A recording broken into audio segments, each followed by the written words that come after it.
Hello Rayclast, welcome to the Path of Exile build guide for my Explosive Trapper Saboteur that I started the Ultimatum League with. As usual, you can find a Path of Building link and any other relevant links in the video description, and the best way you can help this video and all of my videos get seen by more people is going and giving an upvote on the Reddit thread that you will also find linked in the video description. I can say that by all measures, this definitely seems to have been my strongest League starter character ever. In less than a week, I have taken down pretty much all of the content in the game. I've done all the bosses, Maven, a bunch of Uber Elders, all of the Maven Crucible encounters to unlock the big passive points in the middle of the Atlas, and it was all pretty smooth and easy, and this is the first time that I've ever hit level 95 on a character. Didn't really even plan to. I had only planned the build for about level 93 as I usually do, but the character just didn't die much in high tier maps, so as I was farming out all my endgame, I kept leveling and got a couple of extra levels. My main motivation for trying out this build as a League starter is that I had so much fun when I did that mega budget Explosive Trapper build guide a while ago, and I really wanted to see what it would be like if you invested some more into Explosive Trap and really tried to push it to take on all of the new endgame stuff in the game, and I am very happy with it. Overall, the build has average clear speed, pretty decent survivability, and really amazing single target, and at this point the budget is something like 10 to 12x, so I know that doesn't sound very budget for a lot of you, but for a lot of players on the higher end that's still very affordable, and it's definitely something anybody can work to because you can essentially play the old version of the build until you build up some more currency and are able to invest a little more into it. We will start by talking about what kind of items you want to aim for in this build, starting with the required unique items. There are only two. The first one is the Tinker Skin Unique Body Armor. This is a really strong armor for trappers of pretty much any kind, and the main bonuses that it gives us are 100 life when your trap is triggered by an enemy, the 50 energy shield as well, because we do have a small energy shield pool on top of our life pool, and also importantly it gives us the chance to gain phasing for 4 seconds when your trap is triggered by an enemy. I really think having phasing from some source is pretty much mandatory on really any kind of trapper build just based on the general playstyle, and since we get it from Tinker Skin, that saves us a flask slot or having to try and go for some more obtuse source of phasing. The other required unique that really makes this build shine, just like in the old version, is the Slave Driver's Hand Ambush Mitts from Incursion. This does several things for us. One, it makes it so our traps have blood magic, meaning we can spend life instead of mana for any skills that throw traps. It gives us a little bit of trap AoE, and also, most importantly, it makes it so that our cast speed also applies to trap throwing speed. We stack a decent amount of cast speed on this build from various sources, and so that helps us throw traps really fast, which lets us do a lot of damage and recover a lot of life through Tinker Skin and a few other sources. Next up are a couple of recommended uniques that I think really help the build shine, and I recommend incorporating into it if you try to go for this build. First up, we are still using a couple of unstable payloads to boost up our damage, just like we did in the old version of the build, but this time I've cut it back to using only 2 instead of 5 because we get so much trap throwing speed, and we are more survivable now, so we are better able to just stand and throw traps, and you are frequently hitting up at your max trap limit anyways when you're just sitting and throwing, so having more unstable payloads doesn't really help you at all. They only do much when you can only throw a couple traps at a time and then have to move on, but that just doesn't happen as much these days. So in place of a couple of those extra regular unstable payloads, I now recommend using a couple of replica unstable payloads. Go for as much life as you can get on these, and they will really up your sustain and make it so you can pretty much face tank a lot of things in the game as long as it can't one-shot you. Finally, for recommended uniques, I still recommend using an Atziri's Promise unique flask and a Wise Oak unique flask, just like in the original version of the build. I had toyed around with the idea of Taste of Hate in this build for a while for the extra cold damage, which was really nice, but it makes it so you can't balance all of your resists nicely with Wise Oak because the flask gives you 50 cold res, so I ended up going back to an Atziri's Promise in the end and sticking around with the Wise Oak for that nice penetration against bosses. Now is when things really start to depart from the original version of the build because there are a few alternate quality gems that we definitely want to use. Alternate quality gems weren't a thing back when the original version of this build was put out because Heist hadn't come out yet.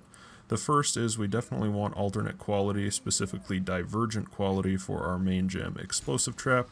This converts 40% of the physical damage on Explosive Trap to cold damage when you have it at 20 quality, and that makes it so that we can drop the Fizz to Lightning gem in our setup and still achieve 100% conversion, which is really good because Fizz to Lightning just isn't a very strong gem overall, so this allows us to get a lot more damage, and it makes more of our damage cold damage, which means we can freeze and chill larger enemies. If you can, I recommend picking up several of these and leveling them all up so you can use Vol Orbs or Temple Rooms on them to double corrupt them. I ended up getting a couple of level 21s. I sold one to a buddy who is also following this build along with me, and I made one for myself, so I was really happy with that. The other one, and this is the thing that really lets us change our whole passive tree compared to the original build, as you'll see later on, is Divergent Cluster Traps. The alternate quality on Divergent Cluster Traps reduces the spread of your cluster traps. The typical cluster trap gem throws all of your traps within a radius of 20 from the point you clip on. With this Divergent Cluster Traps, it makes it so they all land within a radius of 12 from the point you click on. This means we need way less trap trigger AoE on the tree, so we don't have to use a hair trigger gem, and we don't have to go grab any of the trigger AoE below the shadow area. That's what allowed us to switch to basically full life this build rather than going such a strong hybrid of life and energy shield, which allowed us to go acro and phase acro, which makes the build a lot stronger overall, so you definitely need to get a Divergent Cluster Trap. As far as the priorities on the rare gear that you're going to be filling the rest of your slots with, first up for defense, you of course want as much life as you can get everywhere, and you need to cap your resistances, and you need to make sure that your elemental resistances are perfectly balanced. Those are your uncapped elemental resistances for the Wise Oak.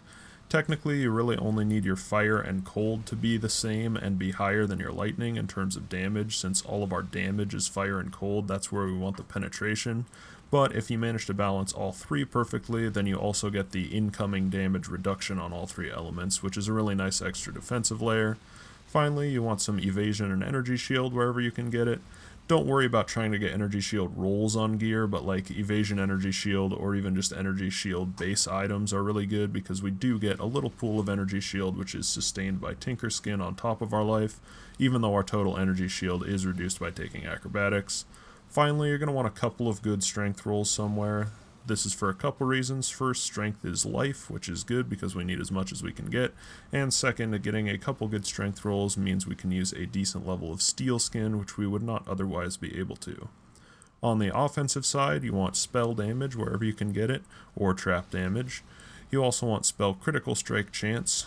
You want cast speed because with Slave Driver's Hand that counts as trap throwing speed for us. And you want some critical strike multiplier. Finally, you can get some nice extra damage boosts by picking up +1 to fire or physical spell skill gems wherever you can. I've got it on both my weapon and my shield, which gives us a nice couple extra levels on explosive trap for some more damage. For your other non-unique flasks on this character, as always pretty much, I am recommending the Catalyzed Eternal Life Flask of Staunching for your healing needs. Then you want a Ample or Chemist's Quicksilver Flask of Adrenaline, and a Chemist's Diamond Flask of Warding, or Heat.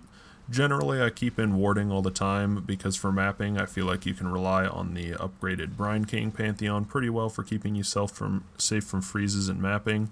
But when you do some of the crazy endgame bosses like Maven and Shaper and stuff that have some large cold damage spells that can actually freeze you for long durations, I swap in the Heat then. Next we will go through the various gem link setups that I'm using on this character. For our main damage setup, we are using Explosive Trap linked to Cluster Traps, Charge Traps, Trap and Mine Damage, Elemental Penetration. You might need to wiki that if you're unsure how to get the generic Elemental Penetration gem. And finally, Increased Area of Effect, which is swatched out for Concentrated Effect on bosses. Next up, for applying exposure to enemies, we're using Arcanist Brand linked to Wave of Conviction with increased duration and added cold damage.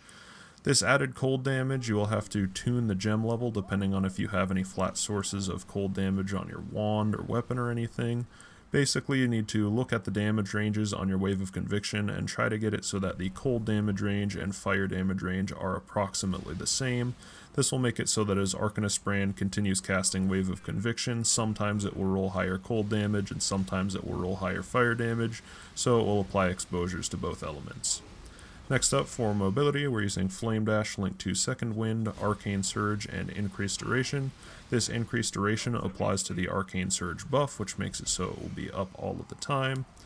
Next, we use Smoke Mine, linked to Assassin's Mark and Increased Duration. With increased duration, the duration on the movement speed buff from Smoke Mine is around 10 seconds, so I basically only use Smoke Mine once about every 10 seconds to keep the move speed buff up, and by throwing Assassin's Mark in the same link setup, it means we don't have to recast that as often on bosses.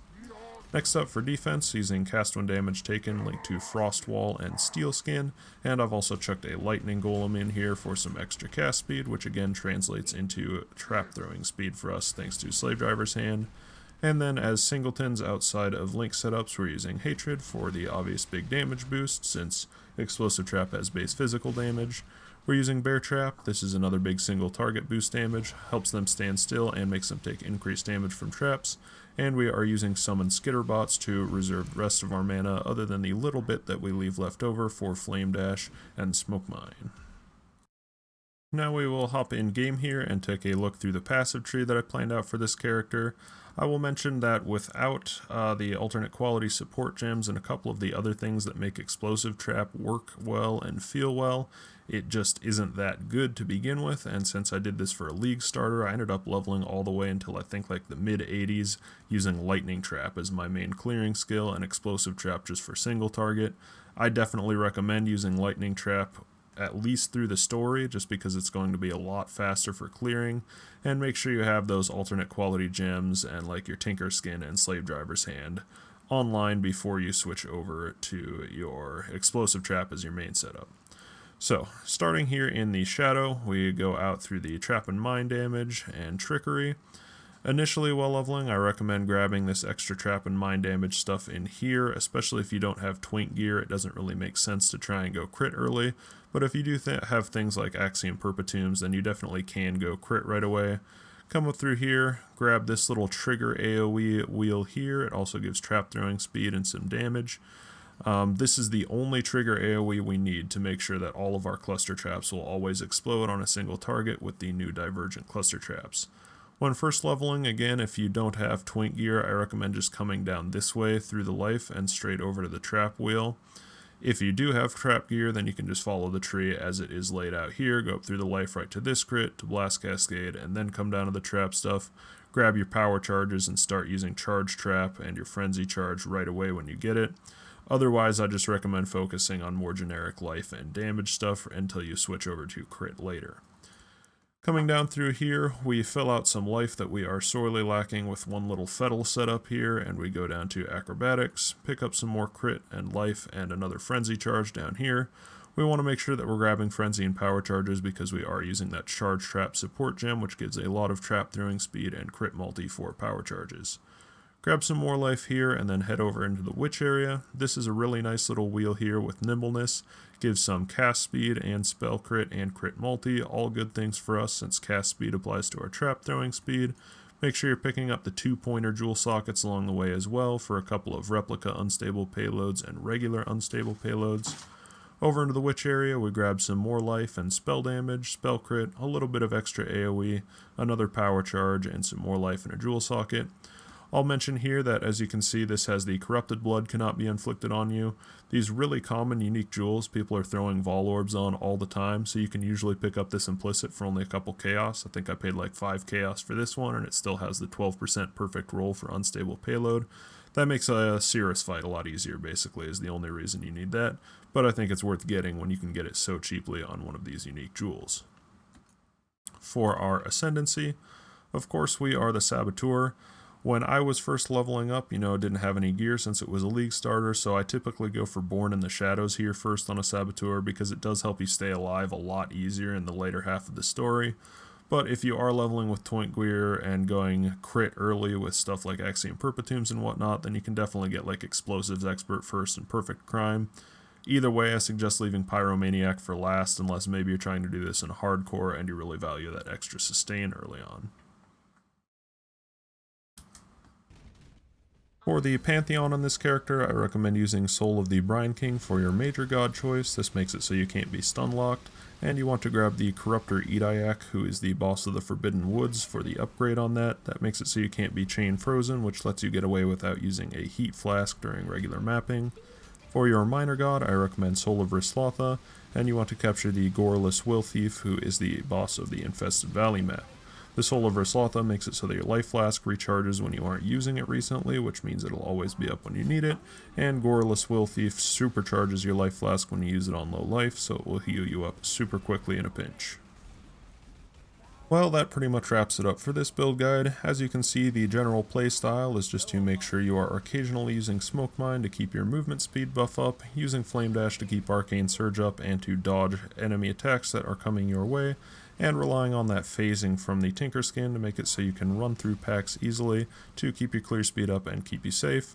Throw a couple packs of traps into each enemy pack and they will all blow up. Make sure you're not overthrowing traps, that's something that takes a little bit to get used to. Your clear speed will go up a lot if you make sure you are only throwing as many as you actually need to blow up the packs you're facing. If you like this video, please give it a thumbs up, and again, check the video description for a link to the Reddit thread, which is the main place where I answer questions, though I do try to check the comments here on YouTube as well. And if you upvote that Reddit thread, it will do the greatest good in terms of helping these videos reach more people. If you want to see more videos like that, be sure to check out the other videos on my channel, and please throw a subscribe my way if you like what you see. Thank you all so much for watching, and I'll see you in Rayclast.